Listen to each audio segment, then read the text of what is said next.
Halo bro dan sis, apa kabarnya? Di video kali ini, kita akan ikut jalan-jalan ke Sungai Nil, ngikutin si Mr. Hercule Poirot, so-called detektif paling pintar sejagat raya. Setelah di film sebelumnya, ia memecahkan kasus di kereta Orient Express, kini sebuah kasus akan terjadi di sebuah kapal yang menyusuri Sungai Nil. Jeniusnya sosok seorang Poirot bagi kita sebetulnya agak sedikit melemahkan filmnya sendiri, karena semuanya jadi bisa ia pecahkan di dalam otaknya, tidak lewat sebuah investigasi yang panjang, yang biasanya harus dilakukan oleh detektif yang agak koflok. Namun demikian, buat kalian yang punya sudut pandang lain soal Poirot dan yang masih penasaran sama filmnya, yuk kita masuk ke alur cerita. Siap-siap ya guys, karena film ini bangunannya sangat mirip dengan kolom TTS.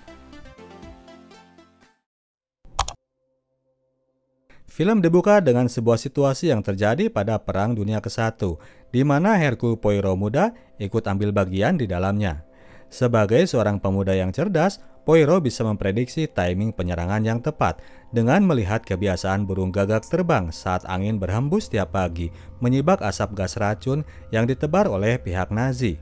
Asap itu akan menghalangi pandangan mereka sehingga mereka tidak akan sadar bahwa pasukan sekutu sudah mendekat dan di saat itulah serangan bisa dilakukan. Perhitungan Poirot sangat jitu sehingga mereka berhasil melumpuhkan pasukan musuhnya. Namun sayang ada satu hal yang tidak terdeteksi oleh mereka. Tali jebakan bom yang tak sengaja tertarik oleh sang kapten membuat sebuah ledakan terjadi. Poirot ikut jadi korban. Dia kemudian sangat segan ketika calon istrinya datang untuk menjenguknya. Poirot takut calon istrinya itu nggak akan cinta lagi. Poirot muda baru sadar dengan kekuatan cinta bahwa sebuah luka yang merusak wajahnya tidak akan berarti bagi seseorang yang datang dengan penuh cinta. Cinta bisa mendorong siapapun untuk mau berkorban dan melakukan apapun. Kita pindah ke present time tahun 1937 ketika seorang Hercule Poirot sudah sangat dikenal sebagai detektif yang ulung. Malam itu ia masuk ke sebuah klub untuk menikmati suasana. Di sana ia melihat bagaimana seorang manajer dari seorang musisi bernegosiasi dengan pemilik klub agar dia bisa keluar cuan dulu sebelum mereka bisa tampil. Rosalie seorang wanita kulit hitam yang pintar dan memiliki harga diri yang tinggi. Cuan pun dicairkan, artisnya pun akhirnya keluar untuk tampil dan melantunlah lagu bento dan bongkar menghiasi suasana. Sepasang muda-mudi berdansa dengan penuh gairah mengikuti irama musik blues yang sedang berkumandang. Tidak lama kemudian, datanglah Lynette Ridgway, seorang pewaris dari bisnismen penguasa bidang properti di London. Bisnisnya meliputi usaha kos-kosan dan jual beli lahan. Datang dengan disambut puluhan wartawan, Lynette masuk dengan percaya diri dan langsung menghampiri Jackie, si perempuan yang tadi berdansa dengan hot bersama pacarnya. Rupanya mereka ini temenan. Di sini Jackie memberitahu bahwa ia sudah tunangan dengan pacarnya dan ia minta kepada Lynette agar menyerahi sebuah lahan untuk diurus oleh tunangannya tersebut. Meskipun ganteng, tunangannya ini rupanya masih mau kondo. Simon, sang pengangguran ganteng itu pun diperkenalkan. Melihat Simon yang ganteng ini, Lynette langsung tersepona. Dia langsung setuju untuk ngasih Simon kerjaan. Jackie lalu menyuruh ayangnya itu untuk mengajak Lynette berdansa sebagai gestur rasa terima kasih. Setelah tadi berdansa hot dengan Jackie, kini Simon pun melakukannya dengan Lynette. Jackie melihat dari kejauhan dan berusaha untuk menekan rasa cemburu. Rupanya kini udah terjadi kontroversi hati antara alumni Wonder Woman dan alumni seri Sex Education. Sebagai pengamat yang baik, Poirot mencermati dinamika tersebut dari kejauhan. 6 minggu kemudian, Poirot sudah berada di Sungai Nil di negara Mesir. Kali ini misinya masih rahasia. Yang jelas, dia terlihat sedang menikmati suasana dan di sana secara tidak terduga, ia bertemu dengan Book, teman lamanya. Book yang terakhir ketemu Poirot di kereta Orient Express, kali ini rupanya udah dipecat dari kerjaan. Kini posisinya lagi menganggur. Dia berada di Sungai Nil rupanya sedang menemani ibunya yang mendapatkan undangan untuk menghadiri sebuah acara pesta resepsi nikahan yang hendak diadakan oleh kenalannya itu. Euphemia, ibunya Book, sedang sibuk melukis landscape sekitar ketika mereka datang. Karena didesak oleh Book, akhirnya Poirot diajak serta untuk menghadiri acara tersebut. Baru esok harinya acara tersebut diadakan di First Cataract Hotel di pesisir Sungai Nil. Beberapa temu kenalan sudah datang, begitupun dengan perhiasan mahal, hadiah bagi pengantin yang sudah dipersiapkan oleh pihak hotel. Louis, sang asisten pengantin, sangat overwhelmed melihat berlian segede gaban itu. Ibunya Book rupanya temenan sama seorang tamu tante-tante. Si tante bilang bahwa ia baru mendonasikan sejumlah uang yang besar kepada sebuah yayasan sosial. Book yang ternyata menjadi announcer acara tersebut dan ia pun mulai memperkenalkan sang pengantin baru. Rupanya itu adalah Simon Doyle bersama pasangannya, sang Wonder Woman, bukan Jackie seperti yang disaksikan oleh Poirot tempo hari. Lynette sudah mengenakan perhiasan mahalnya yang tadi sudah diperiksa oleh Louis, sang asisten. Pengantin pun kemudian turun untuk menghampiri tamunya satu persatu. Pertama, mereka mendatangi Book yang didampingi oleh Poirot dan para tante. Dua tante itu adalah Mary, ibu angkat Lynette, dan Bowers, seorang perawatnya. Lalu mereka nyamperin Andrew, saudara angkat yang dipercaya untuk mengurus usaha bisnis Ridgeway. Di situ hadir juga Dr. Windlesham, seorang anak dari relasi dekat mendiang ayah Lynette yang tadinya udah dijodohkan namun gak jadi ketika Lynette belok arah melipir ke pangkuan Simon. Karena kerabat dekat, ia pun mau diajak ikut ke Mesir sebagai orang medis meskipun Windlesham harus berusaha keras menekan perasaan betenya. Musik pun mulai dimainkan dan ternyata Salome yang mengisi acara tersebut. Hal itu bisa terjadi karena Rosalie, sang manajer, ternyata teman satu kelas dengan Lynette dulu di sekolahan. Acara pun berlangsung dengan meriah sampai akhirnya muncullah sesosok wanita bergaun merah yang datang dan membuat suasana ruangan seketika langsung senyap. Wanita itu adalah Jackie, mantan Simon yang datang tadi undang. Lynette langsung merasa ilfil. Rupanya bukan kali itu aja Jackie datang dan merusak suasana acara Lynette dan Simon. Jackie datang sebagai wanita yang penuh dendam. Acara pun bubar jalan jadinya. Esoknya semua orang pun jalan keluar hotel untuk menikmati suasana di sekitar. Di sana Poirot ketemu dengan pasangan pengantin. Pasangan ini meminta sang detektif untuk melindungi mereka dari ancaman Jackie. Namun ketika ia mengetahui bahwa Jackie sebetulnya tidak pernah melakukan apapun, Poirot pun tidak menerimanya. Jackie selama itu hanya datang dan memandang ke arah mereka. Tidak ada hukum yang melarang perbuatan tersebut. Namun demikian, Poirot sangat paham dengan kecemasan Lynette. Meskipun menolak tawaran job darinya, ia tetap mencoba untuk memberikan solusi. Poirot datang menghampiri Jackie yang sedang duduk menyendiri. Dia membujuk wanita muda itu untuk move on dan melupakan lelaki yang nyata-nyata sudah nggak setia kepadanya. Jackie percaya bahwa Simon masih cinta kepadanya. Dia cuma lagi terbutakan saja oleh kegemoyan seorang Lynette. Jackie mengaku bahwa ia nggak bisa begitu saja melupakan perasaannya. Kalaupun ia harus mati, ia tidak ingin mati sendiri. Jackie memperlihatkan pistol kaliber 22 yang ia tenteng di dalam tasnya. Poirot melaporkan hal itu kepada pasangan pengantin. Dia memberikan saran agar mereka melipir dulu hingga suasana tenang dan berusaha untuk menjauh dari jangkauan Jackie. Untuk itu esok harinya, Simon mengumpulkan semua orang dan mengajak mereka untuk pindah lokasi pesta ke sebuah kapal untuk mengarungi Sungai Nil. Momen ini dipergunakan oleh produser untuk memperlihatkan penampakan si Wonder Woman sebagai Cleopatra. Film tersebut kebetulan lagi digarap oleh Simba Gal Gadot. Mereka pun kemudian naik perahu boat bersama untuk menjangkau kapal Karnak di tengah perairan Sungai Nil.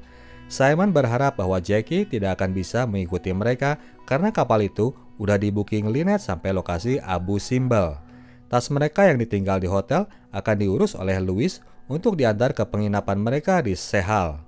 Louis pun balik ke darat untuk mengurus barang-barang milik rombongan. Keriaan pun dilanjutkan di atas kapal. Di antara keriaan itu, diam-diam Lynette turun ke bawah untuk mendatangi Poirot. Kepada detektif kawakan ini, ia melakukan sebuah pengakuan bahwa ia sebetulnya merasa nggak aman berada di antara para temannya. Sebagai cewek yang mewarisi seabrek duit, Lynette sadar bahwa dia nggak bisa beneran percaya sama tiap orang. Dia hidupnya nggak bisa tenang, pengen tidur pun ia harus minum dulu obat tidur. Lynette meminta Poirot untuk menjaga keselamatannya selama ia berada di atas kapal. Poirot pun setuju. Esoknya, cousin Andrew tiba-tiba datang dengan beberapa dokumen yang minta Lynette tanda tangani. Dia bilang bahwa itu adalah mengenai sebuah lahan di Ciawi dan sebuah bangunan perkantoran di London.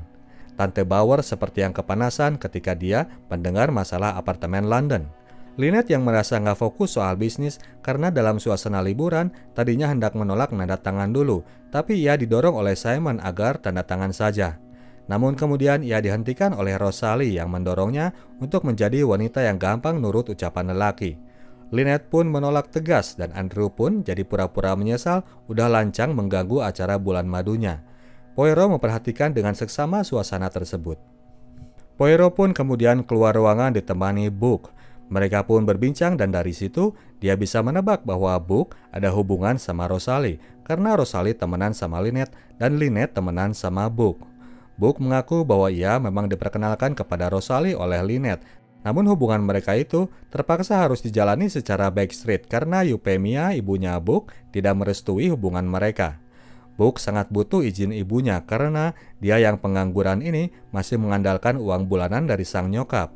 Perjalanan pun dilanjut dengan dekapan sungai Nil yang tenang, namun di pinggirnya banyak buaya buas yang siap memangsa korban-korban yang sedang lengah.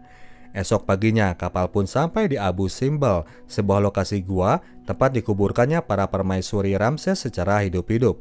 Sementara yang lain siap-siap turun, ibunya Book malah sibuk siap melukis dan riweuh karena cat warna merahnya yang hilang. Namun Book menyeretnya untuk ikut serta menaiki perahu layar untuk mendarat di Abu Simbel. Rombongan pun menyebar untuk memilih spotnya masing-masing.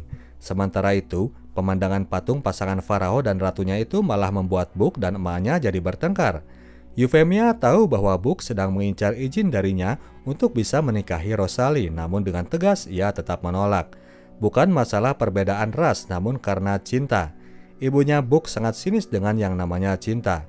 Book yang kini tahu bahwa ibunya sudah tahu hubungan cintanya, ia pun jadi nekat sekalian, tidak lagi mempedulikan larangan ibunya. Sementara mereka sedang berada di darat, sebuah perahu lain datang menghampiri Karnak untuk mengantarkan seorang penumpang baru. Di lokasi itu ternyata bukan hanya pasangan Book dan Rosalie saja yang melampiaskan gairah mereka. Pasangan pengantin pun juga, karena mereka ini rupanya nggak sempat nempel sedikit pun setelah mereka keluar dari Kairo. Baru disitulah mereka bisa saling jamah. Namun ketika mereka lagi hot-hotnya, sebuah batu yang besar meluncur dan hampir menimpa Lynette. Mereka semua pun jadi panik karena insiden itu disusul pula oleh badai yang mulai datang menerpa. Kepada pasangan pengantin, Poirot memberikan penilaiannya bahwa batu itu memang dilakukan oleh seseorang dengan sengaja. Lynette pun makin resah. Setelah badai mulai reda, mereka pun langsung nyebrang lagi masuk ke dalam kapal. Naik ke atas kapal, muncul sebuah kejutan lain yang tak pernah terduga oleh mereka. Penumpang yang diantarkan oleh perahu lain itu ternyata adalah Jackie. Lynette pun meledak, ia mulai marah-marah hilang kontrol. Malamnya rombongan pun berkumpul di restoran termasuk itu Jackie. Pasangan pengantin kemudian datang dengan kondisi Lynette yang sudah tenang. Mereka tiba-tiba mengumumkan bahwa esok hari mereka akan langsung pulang biar bisa menjauh dari Jackie. Hal itu Simon ucapkan sekalian agar ia bisa bikin marah Jackie. Dia lalu mengajak Mr. Poirot untuk minum-minum, padahal mereka tahu bahwa si detektif ini nggak minum alkohol. Poirot kali itu nggak bisa menolak. Akhirnya detektif kita ini jadi mabuk sempoyongan. Ia pun keluar resto dan langsung pulas di tempat tidur. Tengah malam Jackie pun balik lagi ke dalam resto, di mana di situ cuma terdapat dua pasangan pecinta yang masih tersisa. Jackie datang, maka Lynette pun keluar. Dia hendak langsung tidur karena lemas abis main 3 ronde tadi siang. Lynette sudah keluar, Simon memanfaatkan keadaan itu untuk menyiksa Jackie dengan ucapan-ucapannya. Sampai puas ia melampiaskan kekesalannya bahwa Jackie cewek yang halu dan pemimpi, bahwa ia akan balik lagi kepadanya. Simon bersumpah ia tidak sudi untuk balikan lagi sama Jackie. Omongan-omongan itu membuat amarah Jackie memuncak. Secara refleks, ia pun mengambil pistolnya dan menembak Simon. Tembakan yang terkena di kaki mantannya itu. Simon terlihat berdarah. Namun rupanya Jackie nggak beneran hendak menyakiti Simon. Ia hanya terpancing oleh desakan amarahnya saja. Seketika ia pun langsung menangis dan menyesal. Jackie hendak bunuh diri tapi ia dicegah oleh Rosalie. Pistolnya pun terlempar ke kolong kursi. Rosalie dan Book segera memapahnya untuk membawa Jackie ke Tante Bowers sang perawat. Simon mereka tinggalkan sendiri di resto. Sekalian mereka memanggil Dr. Windlesham agar segera merawat lukanya Simon. Setelah mengamankan Jackie ke kamar Tante Bowers, Book balik lagi untuk membantu Windlesham menolong Simon. Mereka berdua kemudian memapahnya ke dalam sebuah kabin terdekat untuk membiarkannya beristirahat. Poirot yang pules karena mabuk tidak bisa mengikuti perkembangan yang terjadi. Esok paginya, seisi kapal terkagetkan dengan jeritan Louis yang melihat seseorang telah meninggal dalam kamarnya. Lynette adalah orang tersebut. Pelipisnya sudah bocor terkena tembakan pistol kaliber kecil. Kali ini Poirot sudah bisa berada di TKP. Ia melihat bahwa peluru yang menembus kepala Lynette ditembakkan dari sebuah pistol kaliber 22. Kecurigaan langsung tertuju kepada Jackie, namun ternyata setelah diperiksa, Jackie yang semalaman berada di kamar Tante Bowers sama sekali gak ngesot sedikit pun. Tante Bowers telah memberinya obat penenang agar Jackie bisa lepas dari depresinya tadi malam. Setelah berbincang dengan Book dan Rosalie, Poirot bisa menduga bahwa pistol Jackie diambil pada selang waktu ketika mereka mengantar Jackie ke kamar Tante Bowers. Poirot menyuruh Book untuk meminta sang kapten melakukan pemeriksaan di dalam dan ke areal sungai sekitaran kapal. Simon pun akhirnya diberitahu soal kematian istrinya. Dia terlihat sangat berduka melihat istrinya yang cantik sudah jadi mayat. Jenazah Lynette pun diamankan ke ruangan bawah di dalam kapal. Pertanyaannya sekarang, siapakah sebetulnya pembunuh Lynette, wanita muda yang punya segudang harta? Orang pertama yang diinterview Poirot adalah Simon sendiri. Simon bilang bahwa ia nggak nyaman dengan kehadiran mantan pacar istrinya di dalam kapal.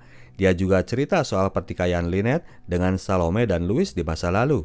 Mereka lalu teringat bahwa Louis lah yang mengurus berlian Lynette dan ketika diperiksa, berlian tersebut ternyata sudah nggak ada di tempatnya. Louis pun kemudian diwawancara. Ia mengungkapkan bahwa ia memang pernah punya ilfil sama Lynette. Majikannya itulah yang telah menghancurkan pertunangannya.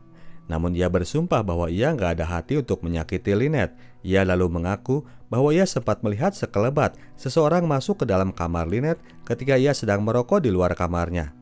Namun, ia mengaku nggak melihat jelas siapa orang tersebut. Poirot kemudian ditemani Book menginterview Dr. Windlesham. Poirot mengungkapkan kecurigaan Simon kepadanya, namun sang dokter tentunya menyangkal. Dulu ia bersedia dijodohkan bukan lantaran alasan memperpanjang rantai kekayaan keluarga mereka semata. Dia mau karena ia memang benar-benar cinta sama Lynette.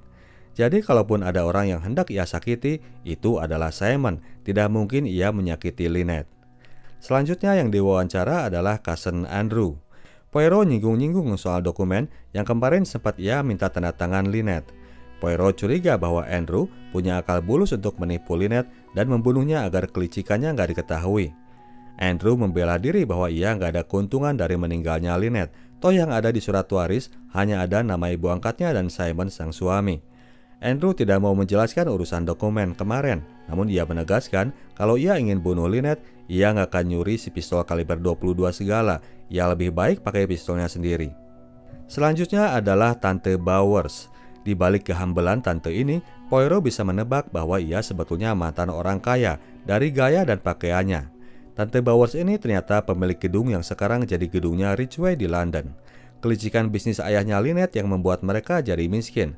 Dan ternyata Tante Bowers ini bukan perawatnya Tante Mary. Mereka ini justru pasangan lesbi. Tante Bowers tidak menemani Jackie malam itu karena ia bermalam di kamar Mary.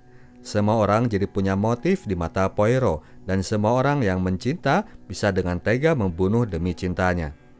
Interview terinterupsi ketika kemudian sebuah teriakan terdengar dari luar. Para penyelam telah menemukan barang bukti di dasar sungai. Ditemukan satu buah scarf milik Tante Mary yang kemarin hilang dicuri beserta sapu tangan yang melilit pistol milik Jackie. Scarf dan sapu tangan itu terlihat bolong diperkirakan habis dipakai sebagai peredam suara tembakan saat pembunuhan Lynette dilakukan. Kapal pun kembali berlayar menuju Assuan. Poirot melanjutkan investigasi. Kali ini ia menginterview Salome. Poirot menyinggung soal insiden di masa lalu yang membuat Salome ilfil kepada Lynette.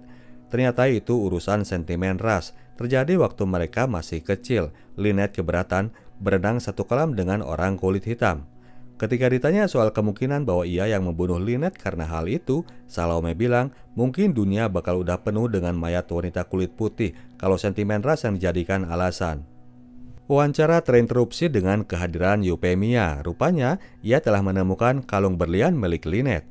Euphemia menunjukkan posisi kalung itu saat ia menemukannya, tersimpan di dalam rak perhiasan miliknya. Si pelaku seperti hendak menghilangkan kecurigaan dengan menaruh barang tersebut di tempat orang yang paling jauh dari kemungkinan untuk membunuh Lynette.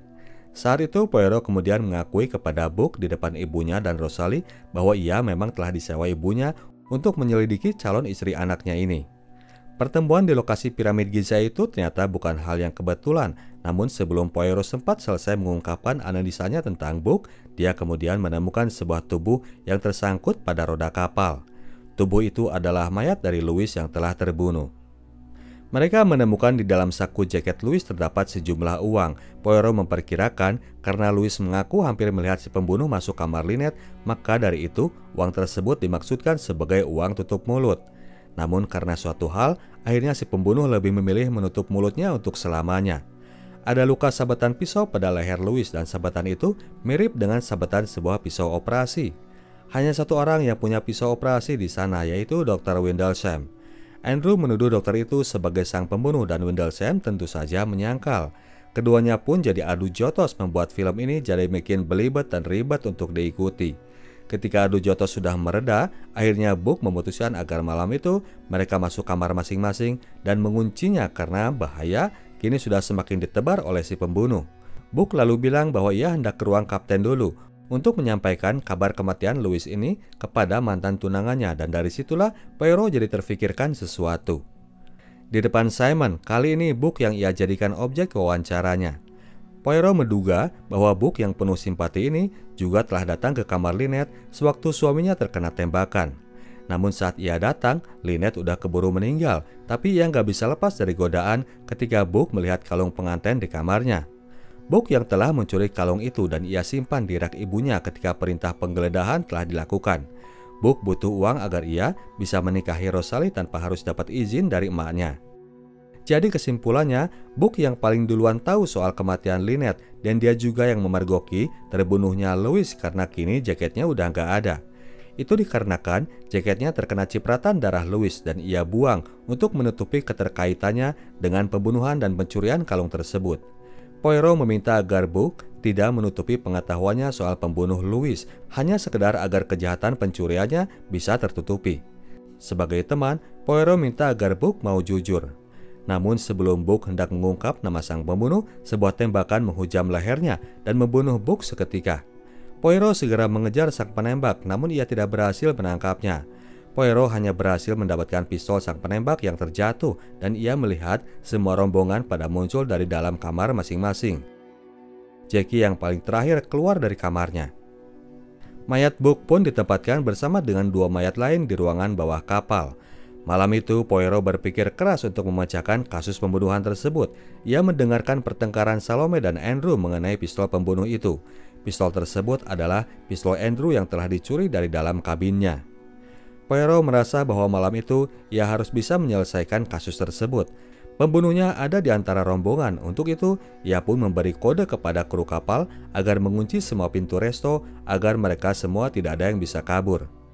Poirot memulai dari lukisan Euphemia. Di situ ia sama sekali tidak menggunakan cat merah karena cat tersebut bukan hilang, namun dicuri oleh si pembunuh Lynette yang merupakan suaminya sendiri, si Simon.